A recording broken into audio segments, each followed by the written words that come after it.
Kerala State English Reader, Class 10, Unit 3, Second Lesson, War, by Luigi Pirandello.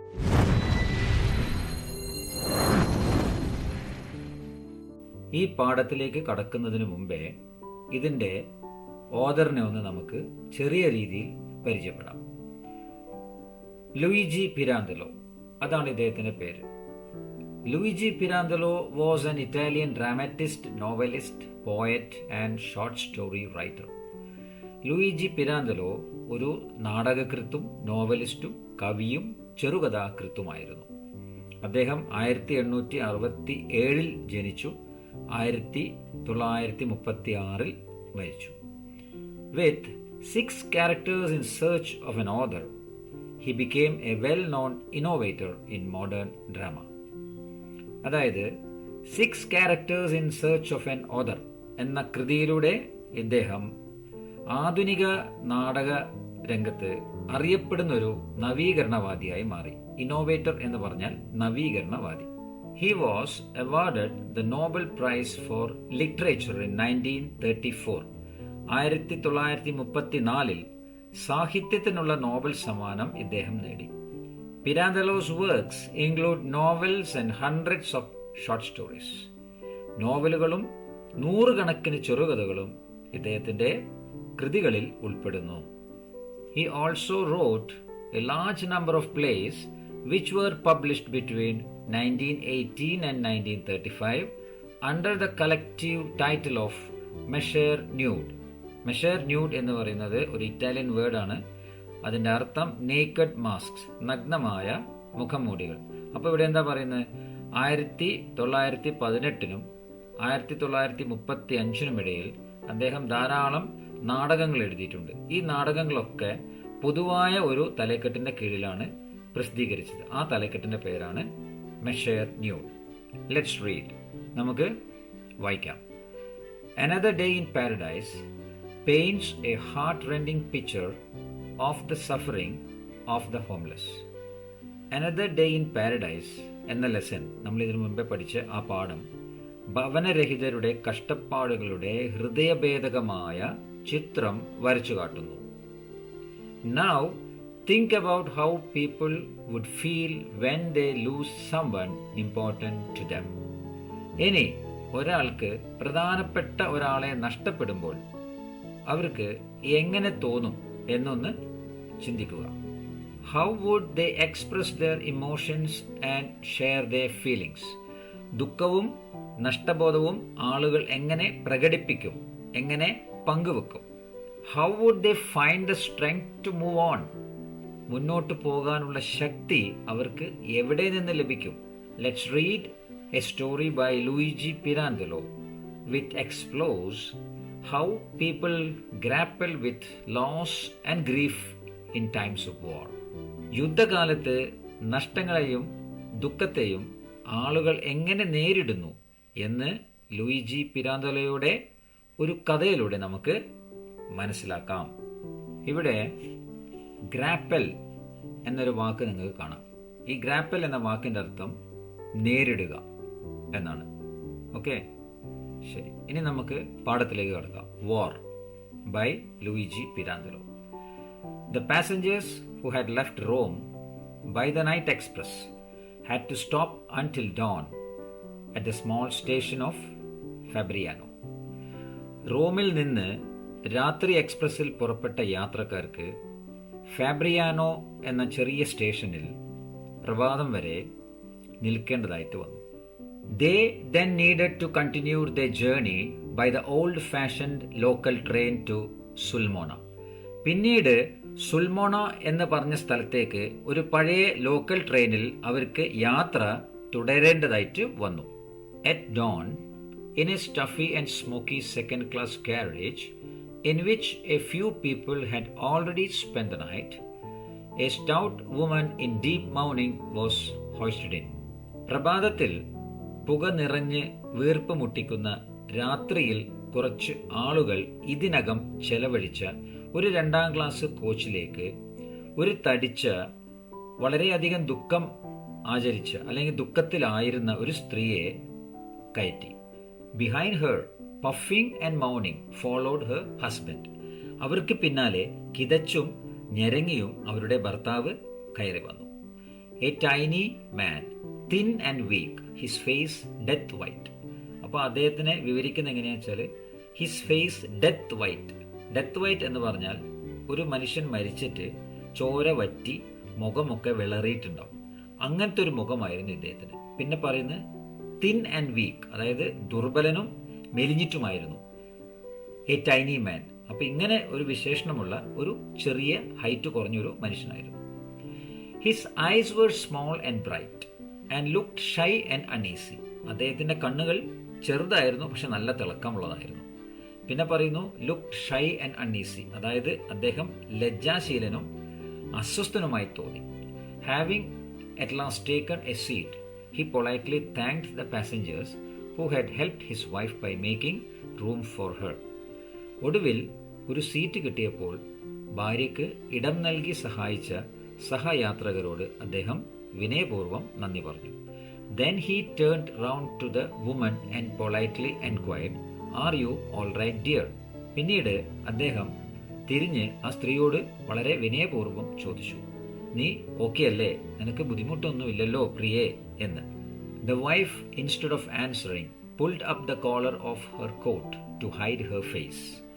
മറുപടി പറയുന്നതിന് പകരം ഭാര്യ കോട്ടിന്റെ കോളർ ഉയർത്തി മുഖം മറച്ചു. Nasty world, muttered the husband with a sad smile. Nasty world എന്ന് പറഞ്ഞാൽ വളരെ മോശം ലോകം. അങ്ങനെ ആ ഭർത്താവ് എന്താ പറഞ്ഞത്? വളരെ മോശം ലോകം എന്ന് ഒരു വിഷാദ ചിരിയോടുകൂടെ പിറുപിറുത്തു. മട്ടേഡ് എന്ന് പറഞ്ഞാൽ പിറുപിറുക്കുക. And he felt it his duty to explain to his travelling companions that the poor woman was to be pitied. അതായത് ആ പാവം സ്ത്രീയെ പറ്റി സഹതപിക്കണം എന്ന് കൂടെയുള്ള യാത്രക്കാരോട് വിശദീകരിച്ചു പറയണം എന്നുള്ളത് ഒരു കടമയായിട്ട് അദ്ദേഹത്തിന് തോന്നി. ഇവിടെ പിറ്റീഡ് എന്നൊരു വാക്ക് കാണാം. അതിന്റെ അർത്ഥം സഹതപിക്കുക. The war was taking away from her their only son, a boy of 20. ഇവിടെ the war was taking away എന്നതുകൊണ്ട് എന്താണ് അർത്ഥമാക്കുന്നത്? അതായത് നിർബന്ധമായിട്ടും യുദ്ധത്തിന് പോകേണ്ടി വരിക, യുദ്ധമുന്നണിയിലേക്ക് പോകേണ്ടി വരിക. അപ്പൊ ഇവരുടെ ഏകമകൻ, 20 വയസ്സായ ഏകമകൻ അങ്ങനെ ഒരു അവസ്ഥയിൽ ആയിരിക്കുകയാണ്. Both of them had devoted their entire life to him. അവർ രണ്ടുപേരും അവരുടെ ജീവിതം മുഴുവനും അവന് വേണ്ടി മാറ്റിവെച്ചിരുന്നു. They had even broken up their home at Sulmona to follow him to Rome, where he had to go as a student. അവൻ ഒരു വിദ്യാർത്ഥിയായി റോമിലേക്ക് പോകേണ്ടി വന്ന സമയത്ത് സുൽമോണിയയിലെ അവരുടെ വീട് പോലും ഉപേക്ഷിച്ച് ഈ രണ്ടുപേരും, അച്ഛനും അമ്മയും, അവനോടുകൂടെ റോമിലേക്ക് പോയിരുന്നു. They allowed him to volunteer for war with an assurance that for at least 6 months he would not be sent to the war front. അവനെ യുദ്ധത്തിൽ ചേരാൻ അവർ അനുവദിച്ചു. പക്ഷെ ഒരു നിബന്ധന ഉണ്ടായിരുന്നു. എന്തായത്? കുറഞ്ഞത് 6 മാസത്തേക്കെങ്കിലും അവനെ യുദ്ധമുന്നണിയിലേക്ക് അയക്കില്ല എന്ന ഉറപ്പായിരുന്നു അത്. And now all of a sudden they received a wire from him saying that he was due to leave in 3 days' time. They were now going to see him off. ഇപ്പോൾ പെട്ടെന്ന് 3 ദിവസത്തിനുള്ളിൽ താൻ യാത്ര തിരിക്കുകയാണ്, അതായത് യുദ്ധത്തിന് പോവുകയാണ് എന്ന് അറിയിച്ചുകൊണ്ട് അവനൊരു കമ്പി സന്ദേശം അവർക്ക് അയച്ചു. അവനെ യാത്രയാക്കാനാണ് ഇപ്പോൾ അവർ പോയിക്കൊണ്ടിരിക്കുന്നത്. The woman was twisting and wriggling, at times growling like a wild animal. ആ സ്ത്രീ പിടയുകയും പുളയുകയും ചിലപ്പോൾ ഒരു കാട്ടുമൃഗത്തെ പോലെ മുരളുകയും ചെയ്യുന്നുണ്ടായിരുന്നു. She felt certain that all those explanations would not have aroused even a shadow of sympathy from those people. ഈ വിശദീകരണങ്ങളൊന്നും അവിടെ ചുറ്റുമുണ്ടായിരുന്ന ആളുകളിൽ ഒട്ടും സഹതാപം ഉണർത്തിയിട്ടില്ല എന്ന് അവൾക്ക് ഉറപ്പായിരുന്നു. They were all most likely in the same plight as herself. അവരെല്ലാം മിക്കവാറും ഈ സ്ത്രീയുടെ സമാനമായ അവസ്ഥയിലായിരുന്നു. One of them, who had been listening with particular attention, said, You should thank God that your son is leaving for the front only now. ഇതെല്ലാം ശ്രദ്ധാപൂർവം കേട്ടുകൊണ്ടിരുന്ന ഒരാൾ പറഞ്ഞു. എന്താ പറഞ്ഞത്? നിങ്ങളുടെ മകൻ ഇപ്പോൾ മാത്രമാണ് യുദ്ധമുന്നണിയിലേക്ക് പോകുന്നത് എന്നതിന് നിങ്ങൾ ദൈവത്തിനോട് നന്ദി പറയണം. Mine had been sent there the first day of the war. He has already come back twice, wounded, and been sent back again to the war front. ഇത് കേട്ടുകൊണ്ടിരുന്ന മറ്റൊരു വ്യക്തി പറഞ്ഞു, എൻ്റെ മകനെ യുദ്ധം തുടങ്ങിയ ആദ്യ ദിവസം തന്നെ അങ്ങോട്ട് അയച്ചിരുന്നു. അവന് ഇതിനകം 2 തവണ മുറിവേറ്റ് തിരിച്ചു വരികയും വീണ്ടും യുദ്ധമുന്നണിയിലേക്ക് അയക്കപ്പെടുകയും ചെയ്തിട്ടുണ്ട്. What about me? I have 2 sons and 3 nephews at the front, said another passenger. അങ്ങനെ മറ്റൊരു യാത്രക്കാരൻ എന്ത് പറഞ്ഞു? എൻ്റെ കാര്യമോ? എനിക്ക് 2 ആൺമക്കളും 3 മരുമക്കളും യുദ്ധമുന്നണിയിലുണ്ട്. Maybe, but in our case, it is our only son, ventured the husband. അപ്പം ആ ഭർത്താവ് കുറച്ച് ധൈര്യം സംഭരിച്ചിട്ട് എന്ത് പറഞ്ഞു? അതാവാം, പക്ഷേ ഞങ്ങളുടെ കാര്യത്തിൽ ഇത് ഞങ്ങളുടെ ഏക മകനാണ്. ഇവിടെ വെഞ്ചേർഡ് എന്നുള്ള വാക്കിൻ്റെ അർത്ഥം ധൈര്യത്തോടെ അല്ലെങ്കിൽ ധൈര്യം സംഭരിച്ച് കാര്യം പറയാം. What difference can it make? എന്ത് വ്യത്യാസമാണ് ഉണ്ടാകാൻ പോകുന്നത്? You may spoil your only son by excessive attentions. നിങ്ങൾ നിങ്ങളുടെ ഏക മകനെ അമിതമായി ശ്രദ്ധ നൽകി ഒരുപക്ഷെ വഷളാക്കിയേക്കാം. But you cannot love him more than you would love all your other children if you had any. പക്ഷേ നിങ്ങൾക്ക് മറ്റ് മക്കൾ ഉണ്ടായിരുന്നെങ്കിൽ അവരെ സ്നേഹിക്കുന്നതിനേക്കാൾ കൂടുതലായി അവനെ സ്നേഹിക്കാൻ കഴിയില്ലായിരുന്നു. Parental love is not like bread that can be broken in pieces and split amongst the children in equal shares. മാതാപിതാക്കളുടെ സ്നേഹം ഒരു റൊട്ടി പോലെയല്ല, കഷ്ണങ്ങളാക്കി മക്കൾക്കിടയിൽ തുല്യമായി പങ്കുവെക്കാൻ. A father gives all his love to each one of his children without discrimination, whether it be 1 or 10. ഒരു പിതാവ് തൻ്റെ എല്ലാ സ്നേഹവും വിവേചനമില്ലാതെ ഓരോ കുട്ടികൾക്കും നൽകുന്നു, അത് 1 ആയാലും 10 ആയാലും. ഇവിടെ ഡിസ്ക്രിമിനേഷൻ എന്നൊരു വാക്ക് കണ്ടില്ലേ, അതിൻ്റെ അർത്ഥമാണ് വിവേചനമില്ലാതെ, ഒരു വ്യത്യാസമില്ലാതെ എന്നർത്ഥം. If I am suffering now for my 2 sons, I am not suffering half for each of them, but double. ഇപ്പോൾ എൻ്റെ 2 ആൺമക്കൾക്ക് വേണ്ടി അല്ലെങ്കിൽ ആൺമക്കളെ ഓർത്ത് ഞാൻ വിഷമിക്കുന്നുണ്ടെങ്കിൽ അത് ഓരോരുത്തർക്കും വേണ്ടി പകുതിയായിട്ടല്ല, മറിച്ച് ഇരട്ടിയായിട്ടാണ് വിഷമിക്കുന്നത്. True, sighed the embarrassed husband. But suppose a father has 2 sons at the front and he loses one of them. There is still one left to console him. While, yes, answered the other, getting cross. A son left to console him. ലജ്ജയോടുകൂടെ ഒരു നെടുവേർപ്പിട്ടിട്ട് ആ ഭർത്താവ് പറഞ്ഞു, അതെ, എന്നാൽ ഒരു അച്ഛന് യുദ്ധക്കളത്തിൽ 2 ആൺമക്കൾ ഉണ്ടായിരിക്കെ അതിൽ ഒരാൾ നഷ്ടപ്പെട്ടാൽ ആശ്വസിപ്പിക്കാൻ ഒരാൾ അവശേഷിക്കുന്നു. അതേസമയം എന്ന് പറഞ്ഞിങ്ങനെ തുടങ്ങുകയാണ്. അപ്പോഴാണ് വേറൊരാൾ ഇടയിൽ കയറുന്നത്. അതാണ് ഗെറ്റിംഗ് ക്രോസ് എന്ന് പറയുന്നുണ്ടല്ലോ അടുത്ത സെന്റൻസിൽ. അതാണ് വേറൊരാൾ ഇടയിൽ കയറിയിട്ട് പറഞ്ഞു, അതെ, ആശ്വസിപ്പിക്കാൻ ഒരു മകൻ ബാക്കിയുണ്ട്.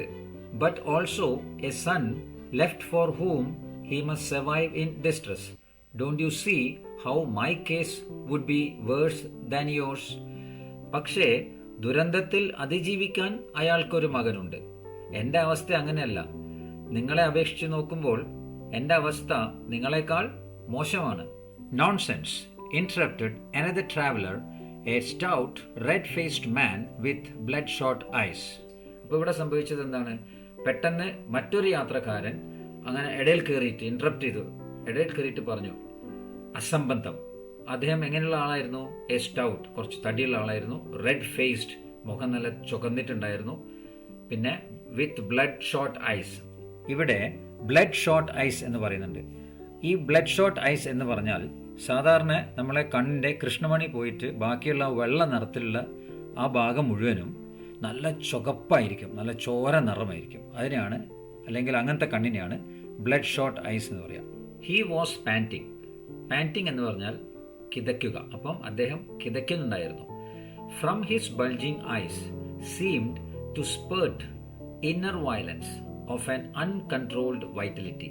അദ്ദേഹത്തിൻ്റെ ആ കണ്ണിലൂടെ അദ്ദേഹത്തിൻ്റെ മനസ്സിലുള്ള ആ ഒരു അടക്കാനാവാത്ത ദേഷ്യം നിയന്ത്രിക്കാനാവാതെ ശക്തമായിട്ട് പുറത്തേക്ക് വമിക്കുന്നതായിട്ട് കണ്ടു. അൺകൺട്രോൾഡ് വൈറ്റലിറ്റി, അതാണ് നിയന്ത്രിക്കാനാവാത്ത ശക്തി. Okay, nonsense, he repeated. Do we give life to our children for our own benefit? വീണ്ടും അയാൾ പറഞ്ഞു, അസംബന്ധം. നമ്മൾ നമ്മുടെ കുട്ടികൾക്ക് ജീവൻ നൽകുന്നത് നമ്മുടെ സ്വന്തം നേട്ടങ്ങൾക്ക് വേണ്ടിയാണോ? The other travelers stared at him in distress. അങ്ങനെ മറ്റുള്ള യാത്രക്കാർ ഒരു പരിഭ്രമത്തോടുകൂടെ ഇദ്ദേഹത്തെ തുറിച്ചു നോക്കി. The one who had his son at the front since the first day of the war sighed, "You are right. Our children do not belong to us. They belong to the country." അങ്ങനെ യുദ്ധത്തിൽ ആദ്യ ദിവസം മുതൽ മകൻ മുന്നണിയിലുണ്ടായിരുന്ന ഒരു ആൾ ഒരു നെടുവീർപ്പോടെ പറഞ്ഞു, നിങ്ങൾ പറഞ്ഞത് ശരിയാണ്, നമ്മുടെ കുട്ടികൾ നമ്മുടേതല്ല, അവർ രാജ്യത്തിൻ്റെതാണ്. ഭോഷ് റിട്രോട്ടഡ് the stout traveller.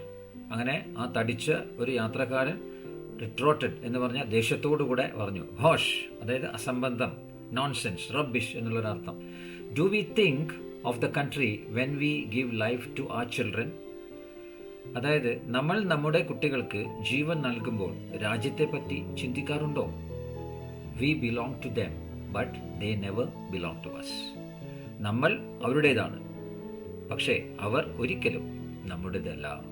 And when they reach 20 they are exactly what we were at their age. അവർക്ക് 20 വയസ്സാകുമ്പോൾ നമ്മൾ അവരുടെ പ്രായത്തിൽ എങ്ങനെ ആയിരുന്നോ അതുപോലെ തന്നെയാകും അവർ. Now, at our age, the love of our country is still great, of course, but stronger than it is the love of our children. ഇപ്പോൾ നമ്മുടെ ഈ പ്രായത്തിൽ നമ്മുടെ രാജ്യത്തോടുള്ള സ്നേഹം തീർച്ചയായും വലുതാണ്, പക്ഷേ അതിനേക്കാൾ വലുതാണ് നമുക്ക് നമ്മളുടെ കുട്ടികളോടുള്ള സ്നേഹം. Is there any one of us here who wouldn't gladly take his son's place at the front if he could? ഇവിടെയുള്ള നമ്മളിൽ ആർക്കെങ്കിലും തൻ്റെ മകൻ്റെ സ്ഥാനത്ത് യുദ്ധമുന്നണിയിൽ പോകാൻ കഴിഞ്ഞിരുന്നുവെങ്കിൽ സന്തോഷത്തോടെ പോകുമായിരുന്നില്ലേ? There was a silence all around, everybody nodding as if to approve. അങ്ങനെ എല്ലാവരും അംഗീകരിക്കുന്ന മട്ടിൽ തലയാട്ടിക്കൊണ്ട് ചുറ്റും നിശബ്ദത തളം കെട്ടി. ഈ നോഡിങ് എന്ന് പറഞ്ഞാൽ തലയാട്ടുക എന്നർത്ഥം. The stout man continued. അങ്ങനെ ആ തടിച്ച മനുഷ്യൻ തുടർന്നു. Isn't it naturally that at their age they should consider the love for their country even greater than their love for us? അതായത് നമ്മളോടുള്ള സ്നേഹത്തെക്കാൾ വലുതായി അവർക്ക് രാജ്യത്തോടുള്ള സ്നേഹം തോന്നുന്നത് അവരുടെ പ്രായത്തിൽ സ്വാഭാവികമല്ലേ? If country is a natural necessity like bread, somebody must go to defend it. രാജ്യം റൊട്ടി പോലെ ഒരു സ്വാഭാവിക ആവശ്യമാണെങ്കിൽ ആരെങ്കിലും അതിനെ സംരക്ഷിക്കാൻ പോകണം. And our sons go when they are 20 and they don't want tears because if they die happily. നമ്മുടെ മക്കൾക്ക് 20 വയസ്സാകുമ്പോൾ അവർ പോകുന്നു. അവർക്ക് കണ്ണീര് വേണ്ട, കാരണം അവർ മരിച്ചാൽ സന്തോഷത്തോടെ മരിക്കുന്നു. Everyone should stop crying. Everyone should laugh as I do, or at least thank God as I do, because my son, before dying, sent me a message. He was dying satisfied at having ended his life in the best way he could have wished. That is why, as you see, I do not even wear mourning. എല്ലാവരും കരച്ചിൽ നിർത്തണം. എന്നെപ്പോലെ എല്ലാവരും ചിരിക്കണം. അല്ലെങ്കിൽ ഞാൻ ചെയ്യുന്നത് പോലെ ദൈവത്തിന് നന്ദി പറയണം. കാരണം എൻ്റെ മകൻ മരിക്കുന്നതിന് മുമ്പ് എനിക്കൊരു സന്ദേശം അയച്ചിരുന്നു. അവൻ ആഗ്രഹിച്ച ഏറ്റവും നല്ല രീതിയിൽ തന്നെ അവൻ്റെ ജീവിതം അവസാനിപ്പിച്ചതിൽ അവൻ സംതൃപ്തനാണ്. അതുകൊണ്ട് നിങ്ങൾ കാണുന്നതുപോലെ ഞാൻ ദുഃഖാചരണം പോലും ചെയ്യാത്തത്. He shook his light fawn coat as if to show it off. His lips were trembling. His eyes were watery and motionless. He ended with a shrill laugh, which might well have been a sob. Quite so, quite so, agreed the others. ഇവിടെ phone എന്നൊരു വാക്ക് കാണാം. അതിൻ്റെ അർത്ഥം തവിട്ട് നിറം. Light phone എന്ന് പറഞ്ഞാൽ ഇളം തവിട്ട് നിറം. തൻ്റെ ഇളം തവിട്ട് നിറമുള്ള കോട്ട് കാണിക്കാൻ എന്ന വണ്ണം അയാൾ കുടഞ്ഞു. അയാളുടെ ചുണ്ടുകൾ വിറയ്ക്കുന്നുണ്ടായിരുന്നു. ട്രംബിളിംഗ്, വിറയ്ക്കുന്നുണ്ടായിരുന്നു. കണ്ണുകൾ നിറഞ്ഞ് നിശ്ചലമായിരുന്നു. മോഷൻലെസ്, നിശ്ചലമായിരുന്നു. ഒരു തേങ്ങലായി തോന്നാവുന്ന ഒരു ഉച്ചത്തിലുള്ള ചിരിയോടുകൂടെ അദ്ദേഹം സംഭാഷണം നിർത്തി. അപ്പം മറ്റുള്ളവർ എന്ത് പറഞ്ഞു? തീർച്ചയായും, തീർച്ചയായും, ക്വൈറ്റ് സോ, ക്വൈറ്റ് സോ എന്ന് പറഞ്ഞു. The woman bundled in a corner had been sitting and listening till he finished.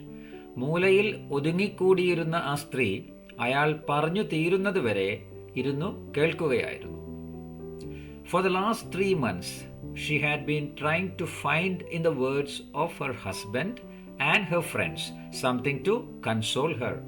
കഴിഞ്ഞ 3 മാസമായി തന്റെ ഭർത്താവിൻ്റെയും കൂട്ടുകാരുടെയും വാക്കുകളിൽ ആശ്വാസം കണ്ടെത്തുവാൻ അവൾ ശ്രമിക്കുകയായിരുന്നു. She wanted something that might show her how a mother should send her son to a probable danger of life.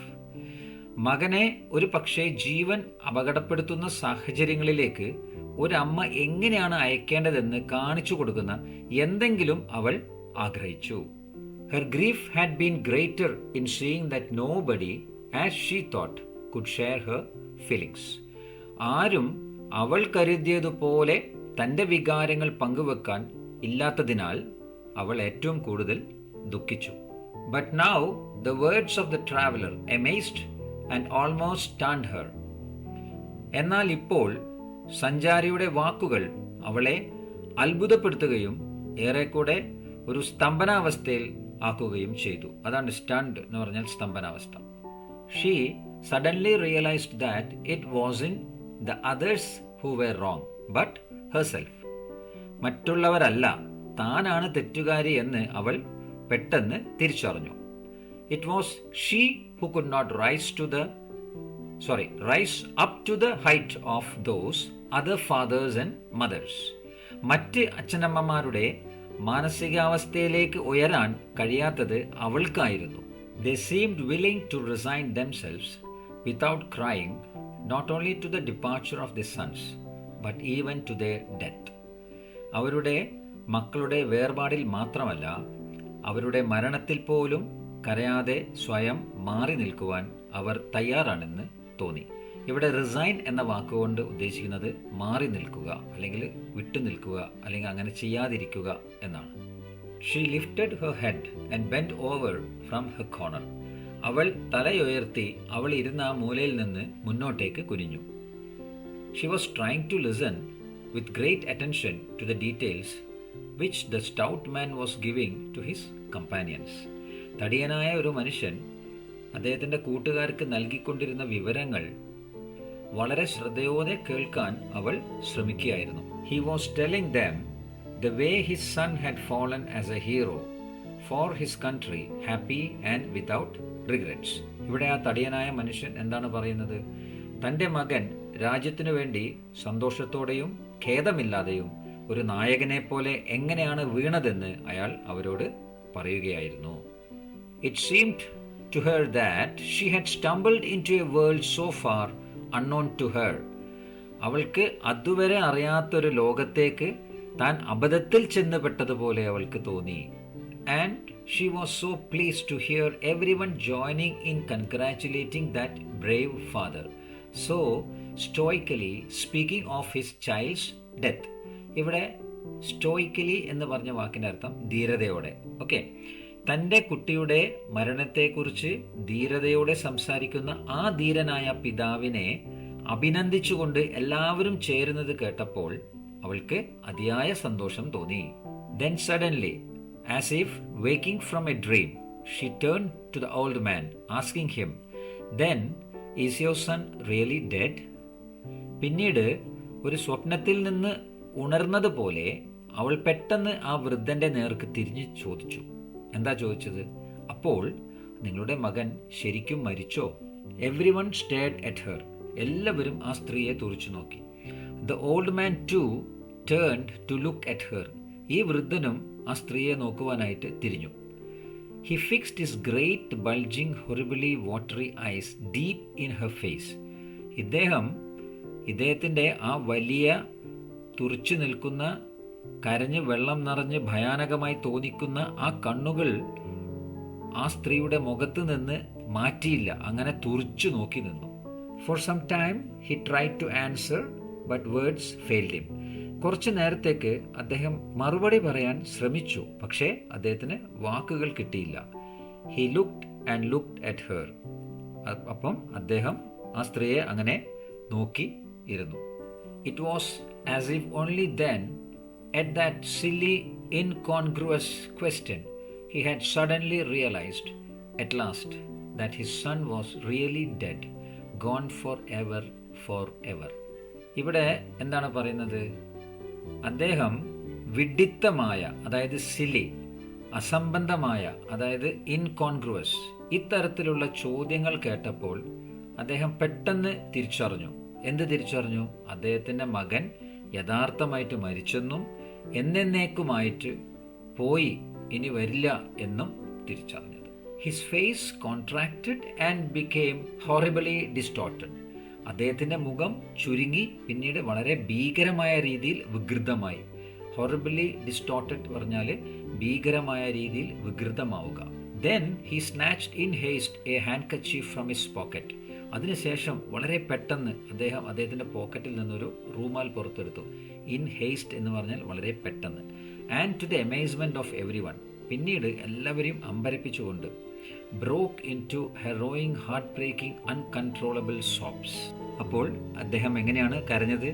വളരെ വേദനയോടുകൂടെ, ഹൃദയം നുറുങ്ങിയും നിയന്ത്രിക്കാനാവാത്ത രീതിയിലാണ് അദ്ദേഹം കരഞ്ഞുകൊണ്ടിരുന്നത്. ഓക്കെ സ്റ്റുഡൻസ്, ലൂയിജി പിരാന്തലോ എഴുതിയ വാർ, യുദ്ധം എന്ന ഈ ലെസൻ്റെ മലയാളം വിവരണം ഇവിടെ അവസാനിച്ചു. എൻ്റെ ഈ എക്സ്പ്ലനേഷൻ, വിവരണം നല്ലവണ്ണം നിങ്ങൾക്ക് മനസ്സിലായി എന്ന് ഞാൻ കരുതുന്നു. അങ്ങനെയാണെങ്കിൽ എൻ്റെ ഈ ചാനൽ ലൈക്ക് ചെയ്യണം, ഷെയർ ചെയ്യണം, സബ്സ്ക്രൈബ് ചെയ്യണം. Thank you very much for watching.